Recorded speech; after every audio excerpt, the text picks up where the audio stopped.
নমস্কার প্রিয় দর্শক বন্ধু, আপনাদের সঙ্গে আমি গৌরাঙ্গ, জঙ্গলমহল এনজিও টিভি বাঁকুড়া থেকে। আজকের আলোচ্য মূল দুটি বিষয়: মুখ্যমন্ত্রীর ধর্ণা এবং রাষ্ট্রপতির দ্রৌপদী সম্মান। আমি আজকে কোনো রাজনৈতিক দলের পক্ষে ও বিপক্ষে কথা বলতে চাই না, কিন্তু দেশের কথা বলতে গিয়ে মুখ্যমন্ত্রী, রাষ্ট্রপতি এবং প্রধানমন্ত্রী নিয়ে কিছু কথা উঠে আসবে। প্রথমে বলি, রাষ্ট্রপতির সম্মান দেশের সমস্ত নাগরিকের সম্মানের থেকে ঊর্ধ্বে। কোনো একটি দেশে রাষ্ট্রপতি অন্য কোনো দেশে গেলে সেখানে লাল গালিচা বিছিয়ে সে দেশের রাষ্ট্রপতি বা অন্য কোনো উচ্চ আধিকারিক এর সম্মান জানায়। রাষ্ট্রপতিদের সম্মান অন্য দেশে গেলে তাদের দেখা যায় যে বিরাট সম্মান দেখানো হচ্ছে, কিন্তু আজকে আমাদের পশ্চিমবাংলায় রাষ্ট্রপতিকে দেখানো হলোই না, উল্টে তাকে অসম্মানজনক কথা বলা হলো।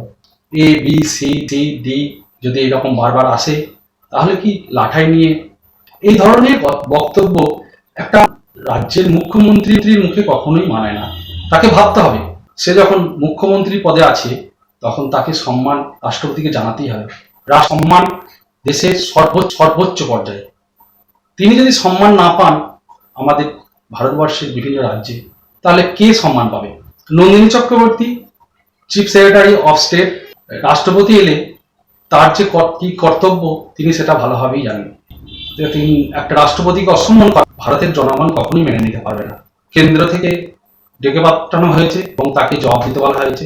তার আজকে এই রাষ্ট্রপতিকে অসম্মান জানানোর জন্য তিনি হয়তো কোনো কোপে পড়তে পারেন, তার ভবিষ্যতে অনেক রকম সমস্যা আসতে।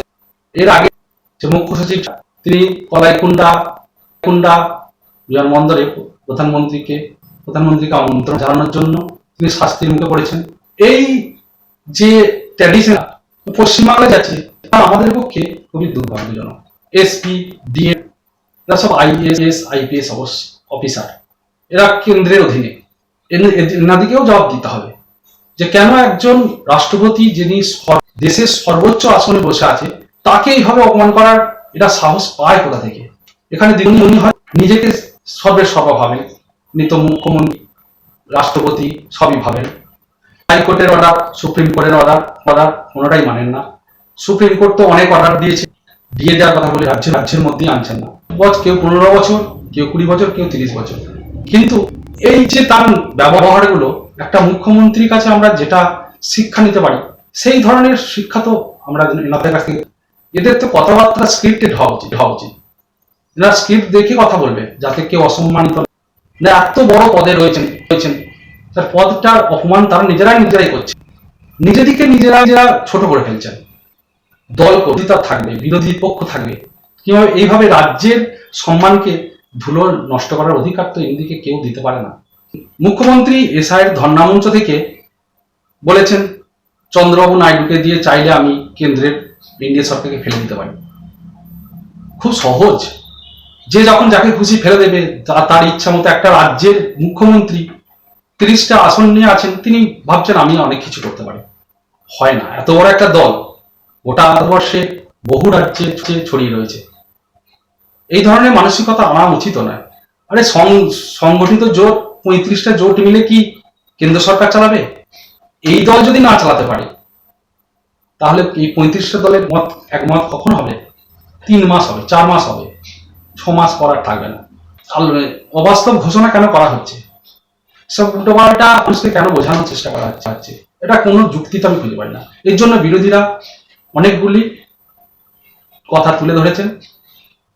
বিজেপির তরফ থেকে বা সিপিএম এর তরফ থেকে বিভিন্ন রকম বিরোধীরা কথা বলছে। টিএমসি ছাড়া অন্যান্য যারা বিরোধী জোটের সাথে যুক্ত, সঙ্গে দ্বৈত অবস্থান করছে। আজকে কংগ্রেসের সঙ্গে ভালো ব্যবহার করছে, তাদের সঙ্গে যুক্ত হচ্ছে, আবার অন্য সব দলের সঙ্গে আলোচনা করছে। প্রয়োজন ফুরিয়ে গেলে তাদের সঙ্গে কোনো সম্পর্কই রাখছে না।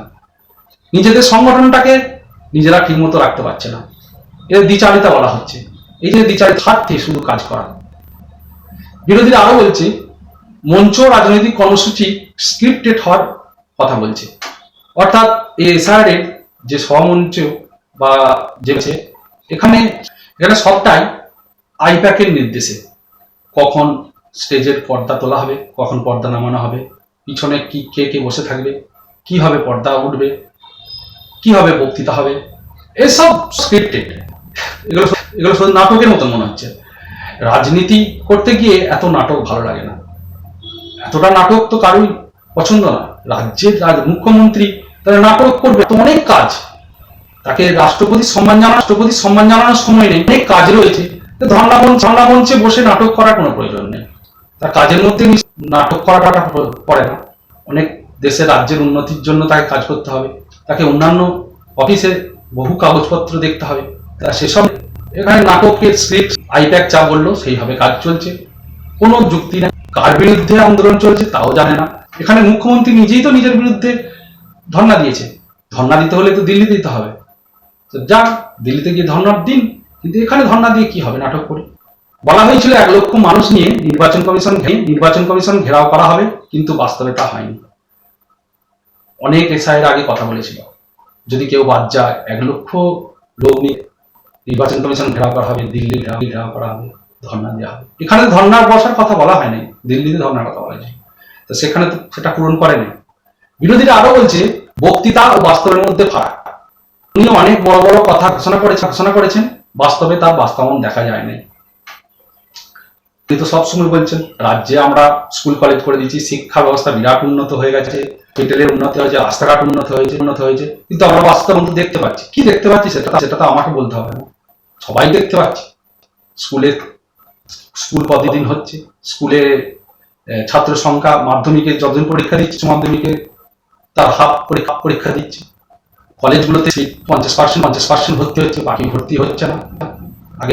আগেতে আমাদের সময় 100% সিট ভর্তি হয়ে যেত, অনেক ছেলে সুযোগই পেত না। এখন কলেজে 50% সিট, এই 15 বছরে এই অবস্থা, আরো কিছুদিন পর সেটা 25% এসে দাঁড়াবে। ছাত্ররা শিক্ষা নিতে চাইছে না, তাদের চাকরি নেই, তারা নেবে কেন?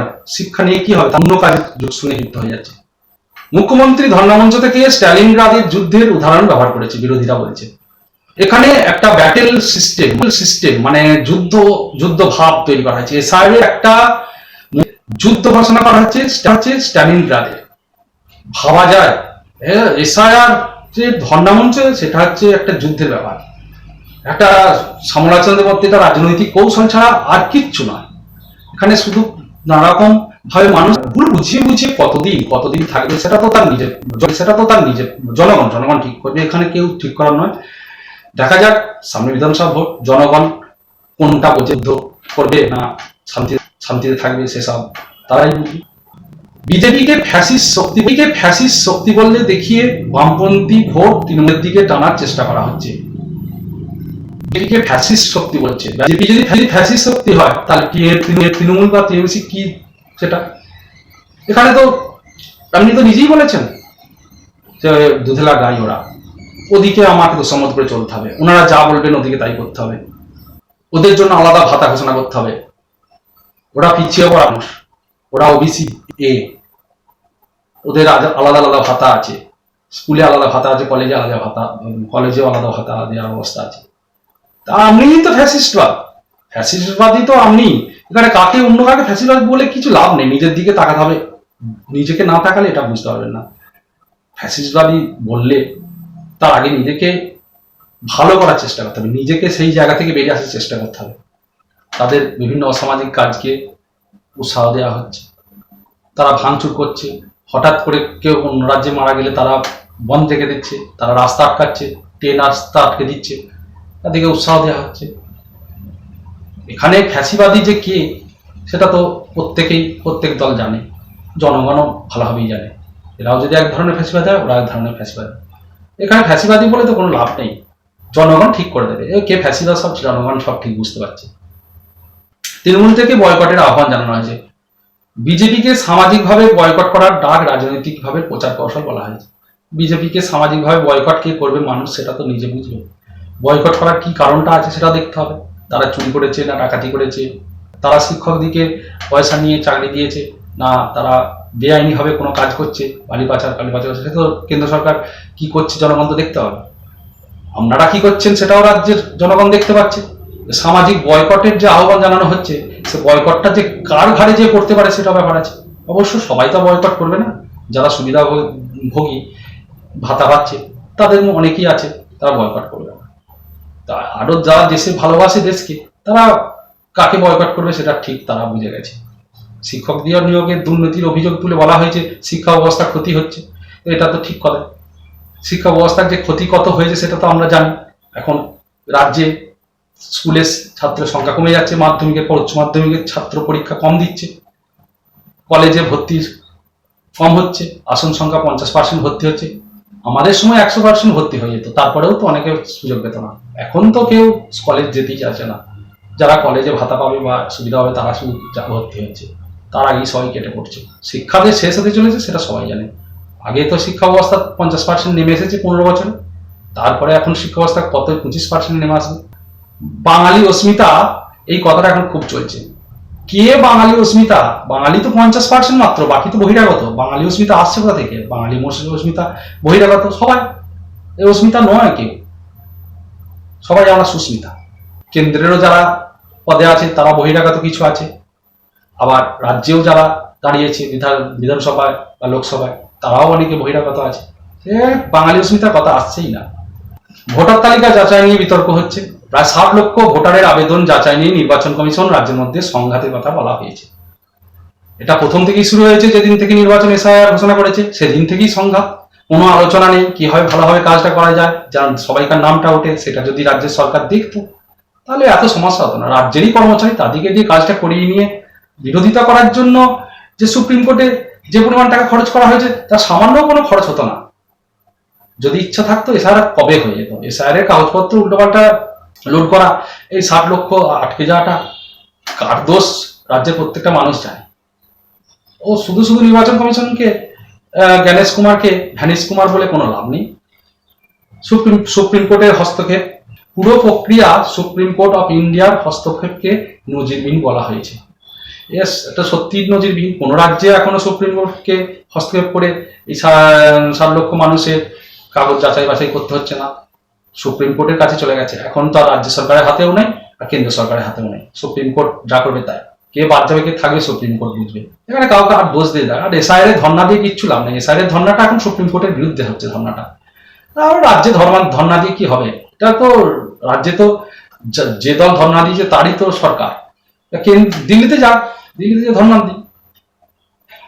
রাজ্য সরকারের সঙ্গে নির্বাচন কমিশনের দ্বন্দ্ব চলছে, এর মধ্যে আস্থার সংকট তৈরি হয়েছে, এগুলো দাবি করছে বিরোধীরা। কিন্তু আস্থার সংকট আজকে তো নয়, সেই তো শেষারে যেদিন থেকে করা হবে সেটা ঘোষণা করেছিল তখন থেকে কি চলছে। এটা নতুন করে কিছু বলা নেই। ভোটার তালিকায় ভুয়ো নথির অভিযোগ, নথি যাচাইয়ের নানা অসঙ্গতি পাওয়া গেছে বলে অভিযোগ করা হয়েছে।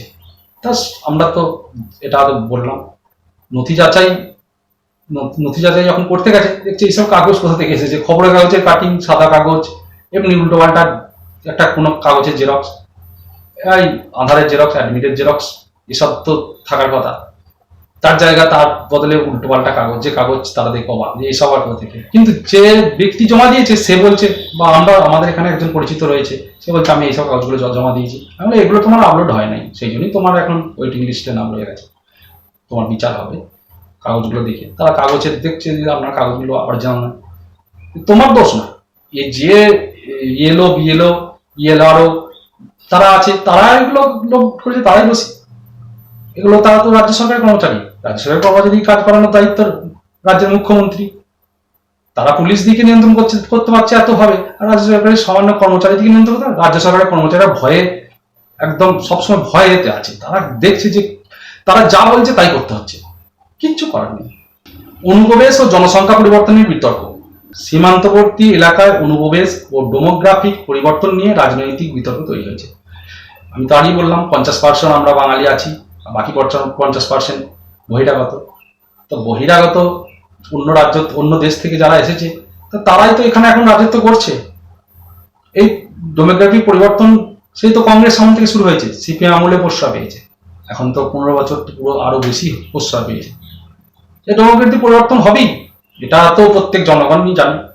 আমাদের এইসব এলাকায় হঠাৎ একজন ব্যক্তি কোথা থেকে এসে বাড়ি করে জায়গা কিনে তার পরিচয় নেই, এরকম প্রত্যেক গ্রামই আছে। আবার সীমান্তবর্তী এলাকায় এরকম বহু লোক আছে। তো ডেমোগ্রাফিক পরিবর্তন যে হচ্ছে সেটা তো আর নতুন করে বলার না। এটা আটকানোর জন্য তো কেন্দ্র সরকার বহুবার বলছে জমি দাও, বেড়া দেওয়া হবে। কেন দিচ্ছে না? হাইকোর্ট বলেছে তোমরা জমি ব্যবস্থা করো। কার ইচ্ছা নাই? কি হবে? বাইরে থেকে বহিরাগত নিয়ে এসে নিজে জিতে 20 বছর 25 বছর রাজত্ব করে পশ্চিমবাংলাটা শেষ করে দিয়ে কি হবে? আমাদের ভবিষ্যতেরটা কি হচ্ছে? আমাদের ভবিষ্যৎ সন্তানদের, আপনাদেরও থাকবে, আপনারাও যারা রাজনীতিতে আছেন তাদেরও সন্তানরা পশ্চিমবাংলায় থাকবে, তা তাদের ভবিষ্যতের সন্তানদের কি হবে? একবার ভাবছেন না সামান্য শক্তি নিয়ে কিছু কোটি কোটি টাকা থেকে কি হবে? সঙ্গে তো কিছু যাবে না, সঙ্গে থেকে যাবে কিছুদিন সুবিধা ভোগ, ক্ষমতা ভোগ হবে, তারপর যে সেই ভবিষ্যতের জন্য যে কি তৈরি হবে এখানকার রাজনীতিবিদরা সবাই জানে। প্রত্যেকটা রাজনীতিবিদ জানে কি হবে, ডেমোগ্রাফিক চেঞ্জ হয়ে গেছে। পশ্চিমবাংলা আর থাকবে কিনা এই বাঙালিদের, সেটাই এখন মানে বিরাট একটা চিন্তার ব্যাপার। আমরা যদি ভাতাভোগী হতাম তাহলে খুব ভালো হতো, কিন্তু আজকে দেশের কথা ভাবতে গিয়ে মানে আমাদেরও ভালো লাগে না। আপনারা প্রত্যেকে ভাবুন, যদি আপনাদের কোনো বক্তব্য থাকে অবশ্যই জানাবেন। নমস্কার।